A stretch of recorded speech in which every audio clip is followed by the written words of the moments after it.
ভারতবর্ষের পুণ্যজন্মা মহাপুরুষদের বাণী হল সনাতন বাণী। অমৃতের পুত্রদের এই বাণী আমাদের জীবনকে পবিত্র করুক। কর্মযোগ, স্বামী বিবেকানন্দ। দ্বিতীয় অধ্যায়, নিজ নিজ কর্মক্ষেত্রে প্রত্যেকেই বড়। প্রথম ভাগ। সাংখ্য দর্শন মতে প্রকৃতি তিনটি উপাদানে গঠিত। সংস্কৃত ভাষায় ওই উপাদান ত্রয়ের নাম সত্য, রজ ও তম। বাহ্য জগতে ইহাদের প্রকাশকে আমরা সমতা, ক্রিয়াশীলতা ও জড়তা বলিতে পারি। তমগুণের লক্ষণ অন্ধকার বা কর্মশূন্যতা, রজ কর্মশীলতা, আকর্ষণ ও বিকর্ষণ রূপে প্রকাশিত, আর সত্য ওই দুই গুণের সাম্যাবস্থা। প্রত্যেক ব্যক্তির ভিতরেই এই শক্তিত্রয় রহিয়াছে। কখনো তম প্রবল হইয়া ওঠে, আমরা আলস্যপরায়ণ হই, আমরা যেন আর নড়িতে পারি না, নিষ্কর্মা হইয়া যাই। কতকগুলি ভাবের শুধু জড়তার বন্ধনে আবদ্ধ হইয়া পড়ি। আবার কখনো কখনো কর্মশীলতা প্রবল হয়। অন্য সময়ে আবার উভয় ভাবের সাম্য বিরাজ করে, মনে শান্ত ভাব আসে। আবার ভিন্ন ভিন্ন ব্যক্তিতে সচরাচর এই উপাদানত্রয়ের কোনো একটির প্রাধান্য দেখা যায়। একজন হয়তো কর্মশূন্যতা, আলস্য ও জাড্য লক্ষণান্বিত, অপরের প্রধান লক্ষণ কর্মশীলতা, শক্তি, মহাশক্তির বিকাশ। আবার কাহারও ভিতর আমরা শান্ত, মৃদু, মধুর ভাব দেখতে পাই। ইহা ওই পূর্বোক্ত গুণদ্বয়ের অর্থাৎ ক্রিয়াশীলতা ও নিষ্ক্রিয়তার সামঞ্জস্য। এই রূপে সমুদয় সৃষ্ট জগতে পশু, উদ্ভিদ, মানুষ সকলের মধ্যেই আমরা বিভিন্ন শক্তির কম বেশি প্রকাশ দেখিতে পাই। এই ত্রিবিধ গুণ বা উপাদানই বিশেষভাবে কর্মযোগের আলোচ্য বিষয়। উহাদের স্বরূপ ও ব্যবহারের কৌশল শিখাইয়া কর্মযোগ আমাদিগকে ভালোভাবে কর্ম করিতে সাহায্য করে। মানব সমাজ একটি ক্রমনিবদ্ধ সংগঠন। উহার অন্তর্গত ব্যক্তিগণ সকলেই যেন এক এক শ্রেণীতে ও বিভিন্ন সোপানে অবস্থিত। সুনীতি ও কর্তব্য কাহাকে বলে আমরা সকলেই জানি, কিন্তু দেখিতে পাই ভিন্ন ভিন্ন দেশে এই নৈতিক ধারণা অত্যন্ত বিভিন্ন। এক দেশে যাহা সুনীতি বলিয়া বিবেচিত হয়, অপর দেশে হয়তো তাহা সম্পূর্ণ দুর্নীতি বলিয়া পরিগণিত। দৃষ্টান্ত স্বরূপ দেখো, কোনো কোনো দেশে জ্ঞাতি ভাই ভগিনীর মধ্যে বিবাহ সম্ভব, অপর দেশে আবার উহা অতিশয় নীতিবিরুদ্ধ বলিয়া বিবেচিত হয়। কোন দেশে পুরুষ নিজ ভাতৃবধূকে বিবাহ করিতে পারে, অপর দেশে উহা নীতিবিরুদ্ধ। কোন দেশে একবার মাত্র বিবাহ সম্ভব, অপর দেশে বহু বিবাহ প্রচলিত। এইরূপে আমরা সদাচারের অন্যান্য বিভাগেও দেখিতে পাই যে উহার মান দেশে দেশে অতিশয় ভিন্ন। তথাপি আমাদের ধারণা সদাচারের একটি সার্বভৌম মান ও আদর্শ আছে। কর্তব্য সম্বন্ধেও এইরূপ। কর্তব্যের ধারণা বিভিন্ন জাতির মধ্যে অত্যন্ত ভিন্ন ভিন্ন। কোনো দেশে যদি কেহ কার্যবিশেষ না করে, লোকে বলিবে সে অন্যায় করিয়াছে। অপর দেশে আবার ঠিক সেই কার্যগুলি করিলেই লোকে বলিবে সে ঠিক করে নাই। তথাপি আমরা জানি কর্তব্যের একটি সার্বজনীন ধারণা অবশ্যই আছে। এইরূপে সমাজ এক শ্রেণীর কার্যবিশেষকে কর্তব্য বলিয়া মনে করে, অপর এক সমাজ আবার ঠিক ইহার বিপরীত মত পোষণ করে এবং ঐরূপ কার্য করিতে হইলে আতঙ্কিত হয়। এখন আমাদের নিকট দুইটি পথ খোলা। অজ্ঞ লোকের পথ, তাহারা মনে করে সত্য লাভের পথ মাত্র একটি, আর সব পথ ভুল। আর একটি জ্ঞানীদের পথ, তাহারা স্বীকার করেন আমাদের মানসিক গঠন অথবা অবস্থার স্তর অনুসারে কর্তব্যও ভিন্ন ভিন্ন হইতে পারে। সুতরাং প্রধান জ্ঞাতব্য বিষয় এই যে কর্তব্য ও সদাচারের ক্রম আছে। জীবনের এক অবস্থায় এক পরিবেশে যাহা কর্তব্য, অপর অবস্থায় অন্য রূপ পরিবেশে তাহা কর্তব্য নয় এবং হইতে পারে না। উদাহরণ, সকল মহাপুরুষেরই উপদেশ অশুভের প্রতিরোধ করিও না, অপ্রতিকারী সর্বোচ্চ নৈতিক আদর্শ। আমরা সকলেই জানি, যদি আমরা কয়েকজনও এই নীতি পরিপূর্ণভাবে কার্যে পরিণত করিতে চেষ্টা করি, সমুদয় সমাজ গঠন ভাঙিয়া পড়িবে। আমাদের সম্পত্তি দুষ্ট লোকের হস্তগত হইবে, আমাদের জীবনও তাহারাই পরিচালিত করিবে, আমাদের লইয়া তাহারা যাহা ইচ্ছা তাহাই করিবে। মাত্র একটি দিন যদি এইরূপ অপ্রতিকার নীতি কার্যে পরিণত করা হয়, তবে সমাজ ধ্বংসের পথ ধরিবে। তথাপি আমরা বিচার বিশ্লেষণ ব্যতিরেকে অপ্রতিকার রূপ উপদেশের সত্যতা অন্তরে অন্তরে উপলব্ধি করিয়া থাকি। উহাকে আমাদের সর্বোচ্চ আদর্শ বলিয়াই মনে হয়। কিন্তু কেবল ওই মত প্রচার করিলে মানবজাতির এক বিরাট অংশকে নিন্দিত করা হয়। শুধু তাহাই নয়, উহাতে তাহাদের বোধ হইবে যে তাহারা সর্বদাই অন্যায় করিতেছে এবং তাহাদের সকল কাজেই মনে বিবেকের সংকোচ অনুভব করিবে। ইহা তাহাদের দুর্বল করিয়া দিবে এবং অন্যান্য দুর্বলতা অপেক্ষা প্রতিনিয়ত এইরূপ আত্মগ্লানি হইতে অধিকতর পাপ উদ্ভূত হইবে। যে ব্যক্তি নিজেকে ঘৃণা করিতে আরম্ভ করিয়াছে, তাহার অবনতির দ্বার উদ্ঘাটিত হইয়াছে। জাতি সম্বন্ধেও এ কথা সত্য। আমাদের প্রথম কর্তব্য নিজেকে ঘৃণা না করা। উন্নত হইতে হইলে প্রথমে নিজের উপর, তারপর ঈশ্বরের উপর বিশ্বাস আবশ্যক। যাহার নিজের উপর বিশ্বাস নাই, তাহার কখনোই ঈশ্বরে বিশ্বাস আসিতে পারে না। কর্তব্য ও সদাচার অবস্থাভেদে ভিন্ন ভিন্ন, ইহা স্বীকার করা ব্যতীত আমাদের গত্যন্তর নাই। অন্যায়ের প্রতিকার করিলে সর্বক্ষেত্রেই যে অন্যায় করা হইল তাহা নয়, কিন্তু অবস্থা বিশেষে অন্যায়ের প্রতিরোধ করাই মানুষের কর্তব্য হইতে পারে। পাশ্চাত্য দেশে তোমরা অনেকে ভগবদ্গীতার 2য় অধ্যায় পাঠ করিয়া হয়তো আশ্চর্য হইয়াছ।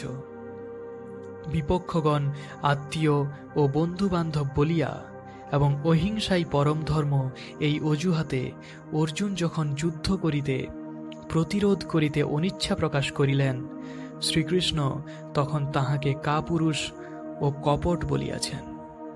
এটি একটি প্রধান শিক্ষণীয় বিষয় যে সকল ব্যাপারেই চরম বিপরীত প্রান্ত দুইটি দেখিতে একই প্রকার। চূড়ান্ত অস্তি ও চূড়ান্ত নাস্তি সকল সময়ই সদৃশ। আলোক কম্পন যখন অতি মৃদু, তখন উহা আমাদের দৃষ্টিগোচর হয় না। অতি দ্রুত কম্পনও আমরা দেখিতে পাই না। শব্দ সম্বন্ধেও ঐরূপ। অতি নিম্নগ্রামের শব্দ শোনা যায় না, অতি উচ্চগ্রামের শব্দও শোনা যায় না। প্রতিকার ও অপ্রতিকারের প্রভেদও এইরূপ। একজন কোনো অন্যায়ের প্রতিকার করে না, কারণ সে দুর্বল, অলস ও প্রতিকারে অক্ষম। প্রতিকারের ইচ্ছা নাই বলিয়া প্রতিবাদ করে না তাহা নয়। আরেকজন জানে ইচ্ছা করিলে সে দুর্নিবার আঘাত হানিতে পারে, তথাপি সে শুধু যে আঘাত করে না তাহা নয়, বরং শত্রুকে আশীর্বাদ করে। যে ব্যক্তি দুর্বলতাবশত প্রতিকার করে না, সে পাপ করিতেছে। সুতরাং এই অপ্রতিকার হইতে সে কোনো সুফল অর্জন করিতে পারে না। পক্ষান্তরে অপর ব্যক্তি যদি প্রতিকার করে, তবে পাপ করিবে। বুদ্ধ নিজ সিংহাসন ও রাজপদ ত্যাগ করিলেন, ইহা প্রকৃত ত্যাগ বটে, কিন্তু যাহার ত্যাগ করিবার কিছুই নাই, এমন ভিক্ষুকের পক্ষে ত্যাগের কোনো কথাই উঠিতে পারে না। অতএব এই অপ্রতিকার ও আদর্শ প্রেমের কথা বলিবার সময় আমরা প্রকৃত পক্ষে কি বুঝিতেছি সেই দিকে বিশেষভাবে দৃষ্টি রাখিতে হইবে। আগে সযত্নে বুঝিতে হইবে প্রতিকার করিবার শক্তি আমাদের আছে কি না। শক্তি থাকা সত্ত্বেও যদি প্রতিকার চেষ্টা শূন্য হই, তবে আমরা বাস্তবিক অপূর্ব প্রেমের কাজ করিতেছি। কিন্তু যদি আমাদের প্রতিকারের শক্তি না থাকে এবং নিজেদের মনকে বুঝাইবার চেষ্টা করি যে আমরা অতি উচ্চ প্রেমের প্রেরণায় কার্য করিতেছি, তবে আমরা ঠিক উহার বিপরীত আচরণই করিতেছি। অর্জুনও তাহার বিপক্ষে প্রবল সৈন্যব্যূহ সজ্জিত দেখিয়া ভীত হইয়াছিলেন। স্নেহ ভালোবাসা বশত তিনি দেশের ও রাজার প্রতি কর্তব্য ভুলিয়া গিয়াছিলেন। এই জন্যই শ্রীকৃষ্ণ তাহাকে কপট বলিতেছেন। পণ্ডিতের মতো কথা বলিতেছ, অথচ কাপুরুষের মতো কাজ করিতেছ। ওঠো, দাঁড়াও, যুদ্ধ করো। ইহাই কর্মযোগের প্রধান ভাব। কর্মযোগী জানেন অপ্রতিকারী সর্বোচ্চ আদর্শ। তিনি আরও জানেন যে উহাই শক্তির উচ্চতম বিকাশ এবং অন্যায়ের প্রতিকার কেবল অপ্রতিকার রূপ শ্রেষ্ঠ শক্তি লাভের সোপান মাত্র। এই সর্বোচ্চ আদর্শে উপনীত হইবার পূর্বে মানুষের কর্তব্য অশুভের প্রতিরোধ করা। কাজ করিতে হইবে, সংগ্রাম করিতে হইবে, যতদূর সাধ্য উদ্যম প্রকাশ করিয়া আঘাত করিতে হইবে। এই প্রতিকারের শক্তি যাহার আয়ত্ত হইয়াছে, তাহার পক্ষেই অপ্রতিকার ধর্ম বা পুণ্যকর্ম। আমার দেশে একবার একটি লোকের সহিত আমার সাক্ষাৎ হয়। তাহাকে পূর্ব হইতেই অতিশয় অলস, নির্বোধ ও অজ্ঞ বলিয়া জানিতাম। কিছু জানিবার জন্য তাহার কোনো আগ্রহ ছিল না। সে পশুর ন্যায় জীবনযাপন করিতেছিল। আমার সহিত দেখা হইলে সে আমাকে জিজ্ঞাসা করিল, ঈশ্বর লাভের জন্য আমাকে কি করিতে হইবে? কি উপায়ে আমি মুক্ত হইব? আমি তাহাকে জিজ্ঞাসা করিলাম, তুমি মিথ্যা কথা বলিতে পারো কি? সে বলিল, না। তখন আমি বলিলাম, তবে তোমায় মিথ্যা বলিতে শিখিতে হইবে। একটা পশুর মতো বা কাষ্ঠলষ্ট্রের মতো জড়বৎ জীবনযাপন করা অপেক্ষা মিথ্যা কথা বলা ভালো। তুমি অকর্মণ্য। কর্মের অতীত যে অবস্থায় মন সম্পূর্ণ শান্তভাব অবলম্বন করে এবং যাহা সর্বোচ্চ অবস্থা, তুমি নিশ্চয়ই তাহা লাভ করো নাই। তুমি এতদূর জড় প্রকৃতি যে একটা অন্যায় কাজও করিতে পারো না। অবশ্য যে লোকটির কথা বলিতেছি, তাহার মতো তামসিক প্রকৃতির লোক সচরাচর দেখা যায় না। আমি তাহার সহিত মজা করিতেছিলাম, কিন্তু আমার বলিবার উদ্দেশ্য এই যে সম্পূর্ণ নিষ্ক্রিয় অবস্থা বা শান্তভাব লাভ করিতে হইলে মানুষকে কর্মশীলতার মধ্য দিয়াই যাইতে হইবে। আলস্য সর্বপ্রকারে ত্যাগ করিতে হইবে। ক্রিয়াশীলতা অর্থে সর্বদাই প্রতিরোধ বোঝাইয়া থাকে। মানসিক ও শারীরিক সর্বপ্রকার অসদ্ভাবের প্রতিরোধ করো। যখন তুমি এই কার্যে সফল হইবে, তখন শান্তি আসিবে। এ কথা বলা অতি সহজ যে কাহাকেও ঘৃণা করিও না, কোনো অমঙ্গলের প্রতিকার করিও না। কিন্তু কার্যক্ষেত্রে ইহার কি অর্থ দাঁড়ায় তাহা আমরা জানি।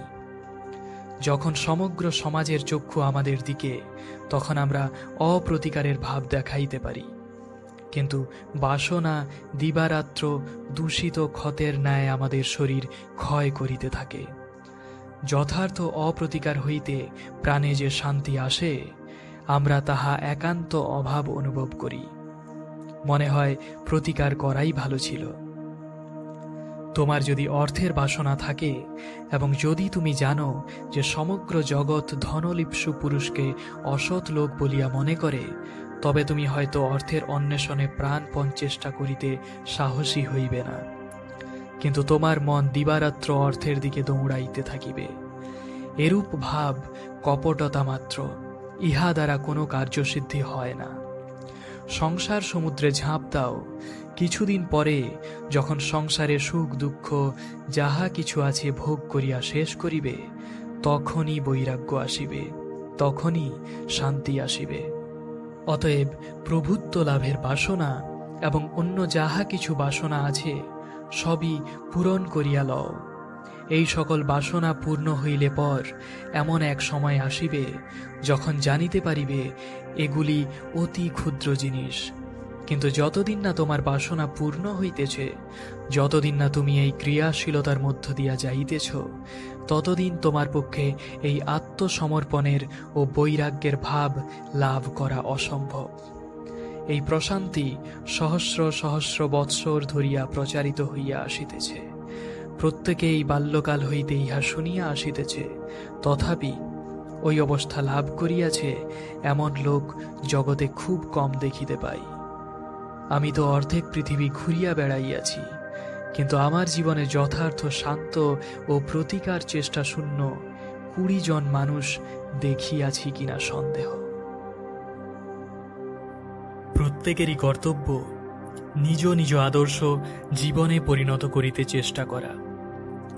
অপর ব্যক্তির আদর্শ লইয়া তদনুসারে জীবন গঠনের চেষ্টা করা অপেক্ষা ইহাই উন্নতি লাভ করার অপেক্ষাকৃত নিশ্চিত উপায়। অপরের আদর্শ হয়তো জীবনে কখনোই পরিণত করা সম্ভব হইবে না। মনে করো, আমরা একটি শিশুকে একেবারে 20 মাইল ভ্রমণ করিতে বাধ্য করিলাম। শিশুটি হয় মরিয়া যাইবে, নয়তো হাজারে একজন বড়জোর ওই 20 মাইল কোনো প্রকারে হামাগুড়ি দিয়া অবসন্ন ও মৃতপ্রায় হইয়া গন্তব্যস্থলে পৌঁছিবে। সচরাচর আমরা মানুষের সহিত এইরূপ ব্যবহারই করিয়া থাকি। কোন সমাজে সকল নরনারীর মন এক ধরনের নয়, সকলের ধারণা শক্তি বা কর্মশক্তিও একরূপ নয়। তাহাদের আদর্শগুলির কোনোটিকেই অবজ্ঞা করিবার অধিকার আমাদের নাই।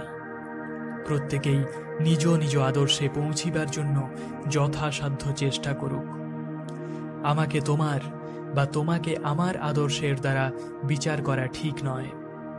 ওক বৃক্ষের আদর্শে আপেলের অথবা আপেল বৃক্ষের আদর্শে ওকের বিচার করা উচিত নয়। আপেল বৃক্ষকে বিচার করিতে হইলে আপেলের এবং ওক বৃক্ষকে বিচার করিতে হইলে ওকের আদর্শ লইয়াই বিচার করা আবশ্যক। বহুত্বের মধ্যে একত্বই সৃষ্টির পরিকল্পিত নিয়ম। ব্যক্তিগতভাবে নরনারীর মধ্যে প্রভেদ যতই থাকুক না কেন, পশ্চাতে সেই একত্ব রহিয়াছে। বিভিন্ন চরিত্র এবং বিভিন্ন শ্রেণীর নরনারী সৃষ্টি নিয়মের স্বাভাবিক বৈচিত্র্য মাত্র। এই কারণে একই আদর্শ দ্বারা সকলকে বিচার করা অথবা সকলের সম্মুখে একই আদর্শ স্থাপন করা উচিত নয়। এইরূপ কর্মপ্রণালী কেবল অস্বাভাবিক সংগ্রাম সৃষ্টি করে। তাহার ফল এই দাঁড়ায় যে মানুষ নিজেকে ঘৃণা করিতে আরম্ভ করে এবং তাহার ধার্মিক ও সৎ হইবার পক্ষে বিশেষ বাধা উপস্থিত হয়। আমাদের কর্তব্য প্রত্যেক ব্যক্তিকে তাহার নিজের সর্বোচ্চ আদর্শ অনুসারে চলিবার চেষ্টায় উৎসাহিত করা এবং সঙ্গে সঙ্গে ওই আদর্শ সত্যের যতটা নিকটবর্তী হয় তাহার জন্যও চেষ্টা করা। আমরা দেখিতে পাই, অতি প্রাচীনকাল হইতেই হিন্দু ধর্মনীতিতে এই তত্ত্বটি স্বীকৃত হইয়াছে। তাহাদের শাস্ত্রে ও ধর্মনীতি বিষয়ক পুস্তকে ব্রহ্মচর্য, গার্হস্থ্য, বানপ্রস্থ ও সন্ন্যাস এই সকল বিভিন্ন আশ্রমের জন্য বিভিন্ন বিধির নির্দেশ দেওয়া হইয়াছে। হিন্দু শাস্ত্র মতে মানব সাধারণের ধর্ম ব্যতীত প্রত্যেক ব্যক্তির জীবনে বিশেষ বিশেষ কর্তব্য আছে।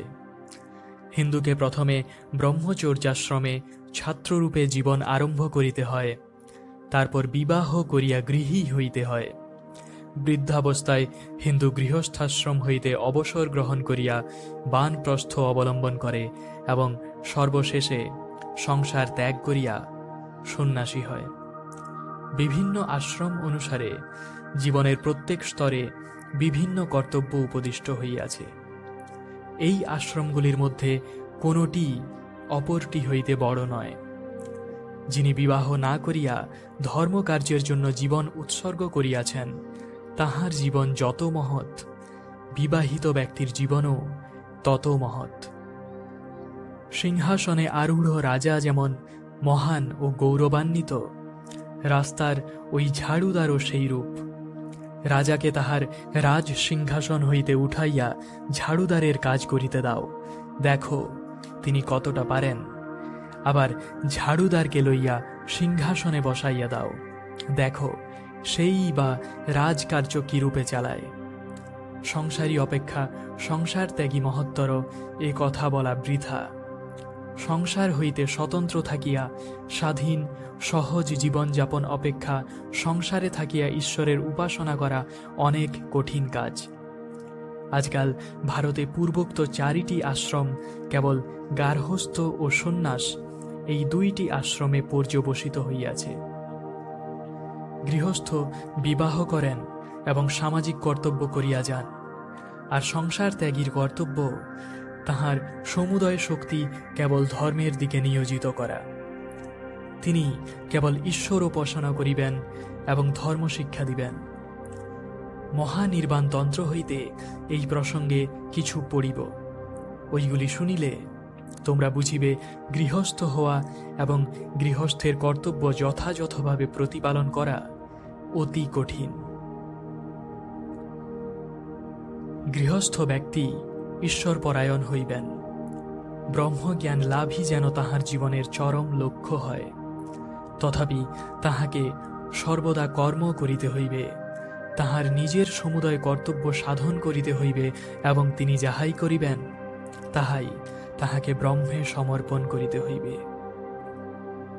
কর্ম করা অথচ ফলাকাঙ্ক্ষা না করা, লোককে সাহায্য করা অথচ তাহার নিকট হইতে কোনো প্রকার কৃতজ্ঞতার প্রত্যাশা না করা, সৎকর্ম করা অথচ উহাতে নাম যশ হইল বা না হইল এ বিষয়ে একেবারে দৃষ্টি না দেওয়া, এইটি এ জগতে সর্বাপেক্ষা কঠিন ব্যাপার।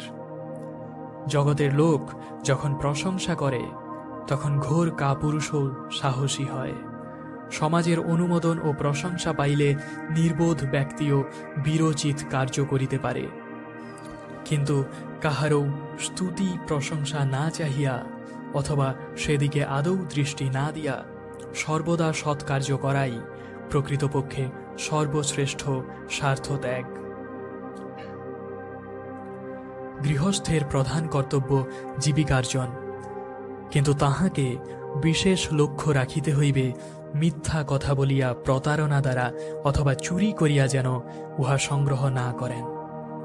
আর তাহাকে স্মরণ রাখিতে হইবে তাহার জীবন ঈশ্বরের সেবার জন্য, দরিদ্র ও অভাবগ্রস্তদের সেবার জন্য। মাতা ও পিতাকে প্রত্যক্ষ দেবতা জানিয়া গৃহী ব্যক্তি সর্বদা সর্বপ্রযত্নে তাহাদের সেবা করিবেন। যদি মাতা ও পিতা তুষ্ট থাকেন তবে সেই ব্যক্তির প্রতি ভগবান প্রীত হন। হে পার্বতী, তুমিও তাহার প্রতি প্রীতা হও। পিতামাতার সম্মুখে ঔদ্ধত্য, পরিহাস, চঞ্চলতা ও ক্রোধ প্রকাশ করিবে না। যে সন্তান পিতামাতাকে কখনো কর্কশ কথা বলে না সেই প্রকৃত সুসন্তান। পিতামাতাকে দর্শন করিয়া সসম্ভ্রমে প্রণাম করিবে, তাহাদের সম্মুখে দাঁড়াইয়া থাকিবে, আর যতক্ষণ না তাহারা বসিতে অনুমতি করেন ততক্ষণ বসিবে না। মাতা, পিতা, পুত্র, পত্নী, ভ্রাতা, অতিথিকে ভোজন না করাইয়া যে গৃহী ব্যক্তি নিজের উদর পূরণ করে সে পাপ করিতেছে। পিতামাতা হইতেই এই শরীর উৎপন্ন হইয়াছে, অতএব শত শত কষ্ট স্বীকার করিয়াও তাহাদের প্রীতি সাধন করা উচিত।